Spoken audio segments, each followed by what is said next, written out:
ଆଧୁନିକ କାବ୍ୟ କବିତା Radhanath Ray MCQ 12 PG net JRF SSB PGT PhD OPSC ସମସ୍ତ ଓଡ଼ିଆ ଭାଷା ଭିତ୍ତିକ ପରୀକ୍ଷା ନିମନ୍ତେ ଲାଇକ୍ ସବସ୍କ୍ରାଇବ୍।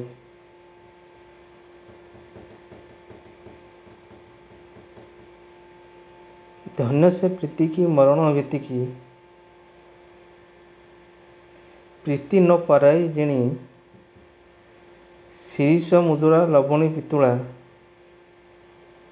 ପ୍ରୀତି କଲା ସାହସିନୀ। ଧନ୍ୟ ସେ ପ୍ରୀତିକି ମରଣ ଭୀତିକି ପ୍ରୀତି ନ ପାରାଇ ଜିଣି ଶିରୀଷ ମୁଦ୍ରା ଲବଣୀ ପିତୁଳା ପ୍ରୀତି କଲା ସାହସିନୀ।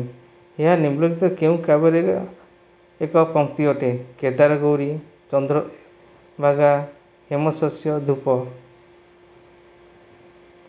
ଉତ୍ତର ଏ କେଦାର ଗୌରୀ।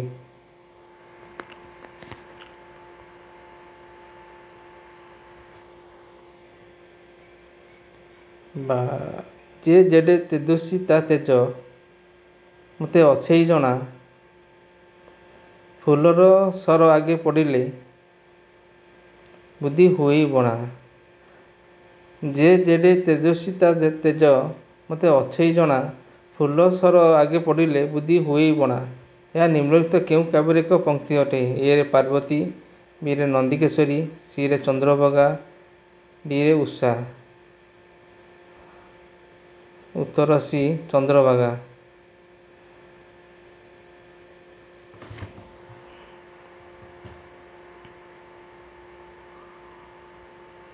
କିନ୍ତୁ ରୂପ ଥିଲେ ପ୍ରଚ୍ଛନ୍ନେ କେବେ ରସିକ ଛାଡ଼େ, ମଧୁ ଥିଲେ ପୁଷ୍ପ ଯତନେ ଖୋଜି ମଧୁପ କାଢ଼େ। କିନ୍ତୁ ରୂପ ଥିଲେ ପ୍ରଚ୍ଛନ୍ନେ କେବେ ରସିକ ଛାଡ଼େ, ମଧୁ ଥିଲେ ପୁଷ୍ପ ଯତନେ ଖାଲି ମଧୁପ କାଢ଼େ। ଏହା ନିମ୍ନଲିଖିତ କେଉଁ କାବ୍ୟର ଏକ ପଂକ୍ତି ଅଟେ? ଏ ରେ ନନ୍ଦିକେଶ୍ୱରୀ, ବି ରେ ହେମପୁଷ୍ପ, ସି ରେ ଧୂପ, ଡି ରେ ଚନ୍ଦ୍ରଭାଗା। ଉତ୍ତର ଡି ଚନ୍ଦ୍ରଭାଗା।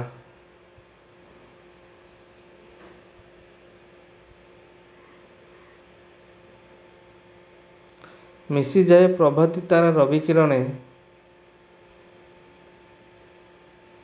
ମିଶିଯାଏ ଯଥା ଜୀବାତ୍ମା ବିଶ୍ୱ ଆତ୍ମା ଚରଣେ। ମିଶିଯାଏ ଯଥା ଚପଳା ନୀଳଦ ଅଙ୍ଗେ, ମିଶିଗଲା ତଥା ଅବଳା ନୀଳ ଜଳ ତରଙ୍ଗେ।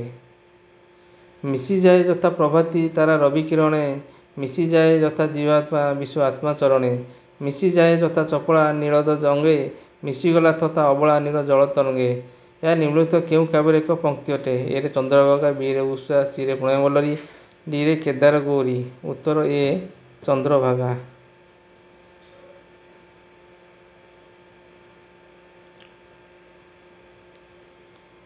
ଭାବିତବ୍ୟ ଯାହା ଅବଶ୍ୟ ଘଟିବ, କିଏ ଚା କରିବ ଆନ,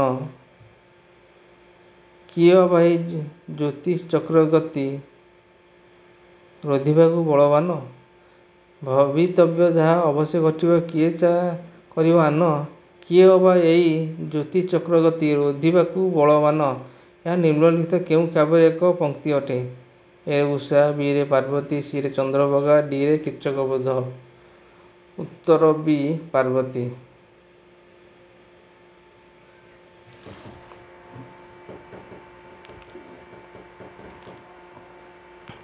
କେହି ରହିନାହିଁ ରହିବେ ନାହିଁଟି ଭବରଙ୍ଗ ଭୂମି ତଳେ, ସର୍ବେ ନିଜ ନିଜ ଅଭିନୟ ସାରି ବାହୁଡ଼ିବେ କାଳ ବେଳେ। କେହି ରହିନାହିଁ ରହିବେ ନାହିଁଟି ଭବରଙ୍ଗ ଭୂମି ତଳେ, ସର୍ବେ ନିଜ ନିଜ ଅଭିନୟ ସାରି ବାହୁଡ଼ିବେ କାଳ ବଳେ। ଏହା ନିମ୍ନଲିଖିତ କେଉଁ କାବ୍ୟର ଏକ ପଂକ୍ତି ଅଟେ? ଏ ରେ ନନ୍ଦିକେଶ୍ୱରୀ, ବି ରେ ତପସ୍ୱିନୀ, ସି ରେ ପାର୍ବତୀ, ଡି ରେ ଉଷା। ଉତ୍ତର ସି ପାର୍ବତୀ।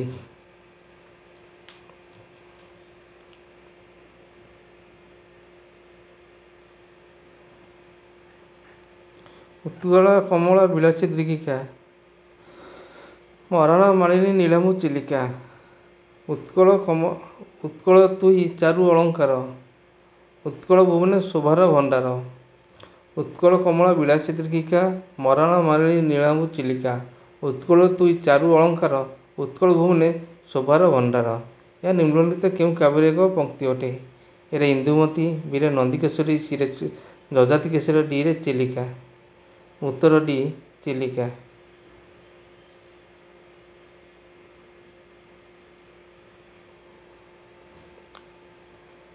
ଦୁଷ୍ଟ ପର୍ବ ହୋଇ ଅପୂର୍ବ ପ୍ରୀତି, ସୁନ୍ଦର ପଣର ଚିରନ୍ତନ ରୀତି।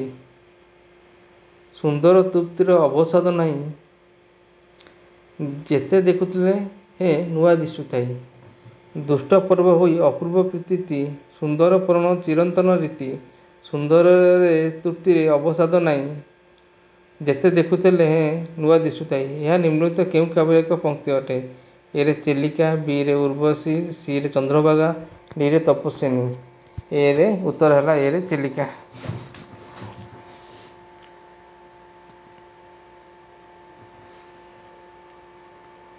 ଚିର ହାମୟ ଏ ଛାର ଜୀବନ, ଜୀବନ ନୁହେଁ ଜୀବନ୍ତ ମରଣ।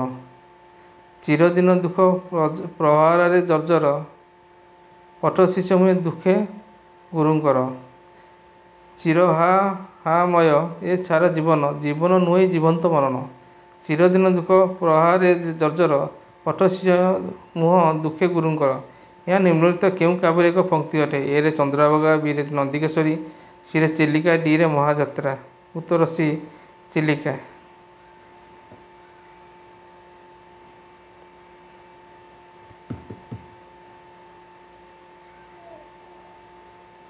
ପହିଲାଣି ଘୋର ତମସା ଯାମିନୀ, ଫୁଟିବ ଉତ୍କଳ ଭାଷା କମଳିନୀ। ପାହିଲାଣି ଘୋର ତମସା ଯାମିନୀ, ଫୁଟିବ ଉତ୍କଳ ଭାଷା କମଳିନୀ। ଏହା ନିମ୍ନଲିଖିତ କେଉଁ କାବ୍ୟର ଏକ ପଂକ୍ତି ଅଟେ? ଏରେ ପ୍ରଣୟବଲ୍ଲରୀ, ବିରେ ଚିଲିକା, ସିରେ ଉଷା, ଡିରେ ଦରବାର। ଉତ୍ତର ବି Chilika. Please subscribe, like, share this channel.